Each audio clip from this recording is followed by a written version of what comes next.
Takže čau lidi, vítejte u nového videa a v tomto videu si postavíme koloběžku, neboli jak si složit koloběžku. Takže první tu mám takhle desku, já už tam kolečko zadní mám, protože to se mi nechtělo úplně už sundávat ani nandávat. Pak tu i ložiska už tam mám, ty se mi taky moc nechtěly to a ne, takže jako první tak si vezmeme vidlici. Tam už taky kolečko mám, ale tak nevadí. Vezmeme si vidlici a strčíme ji takhle do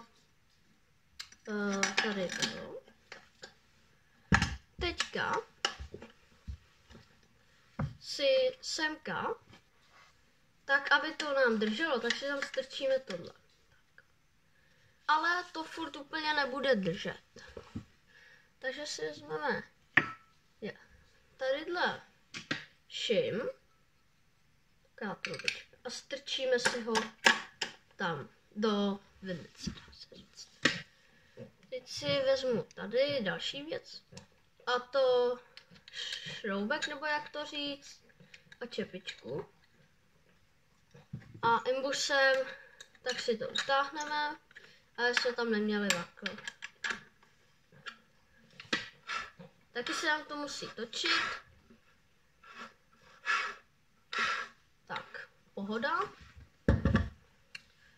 Což teďka, jelikož já jezdím čepičky, takovouhle etik mám, takže si ji tam nasadíme a to, že si ji dáme sem a takhle to, tak už.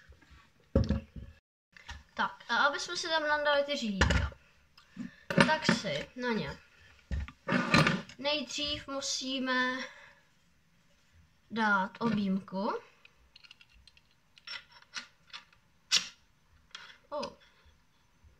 Tak.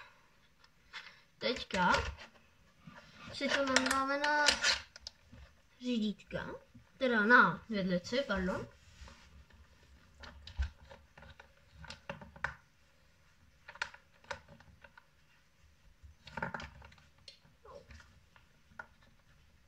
Tak, teďka.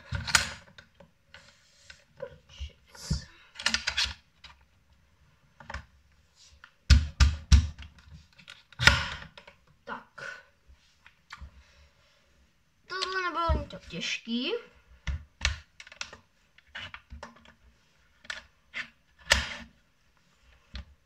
Těžší věc bude teďka srovnat si kolečko, to zrovna úplně nenávidím.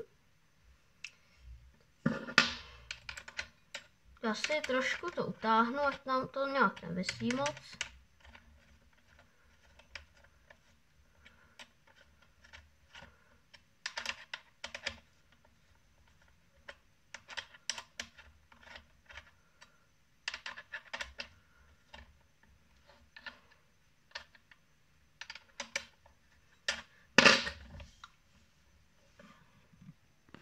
Tak, teď jsem si dal zase trochu níž.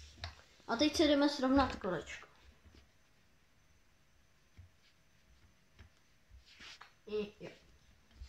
Teď trošku objímku.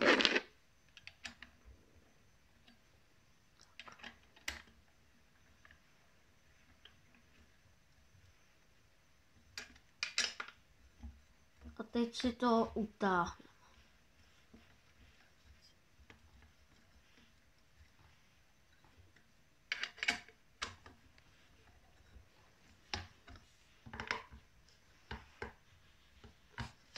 Kontrolu.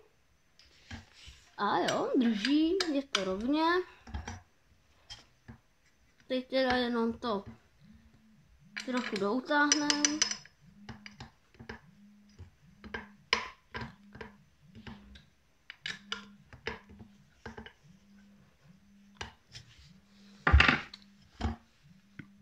A máme. Tak a to máme vše, takže pokud se vám video líbilo, tak nezapomeňte dát like a odběr, kouknout se na další videa a máme to, tak čau.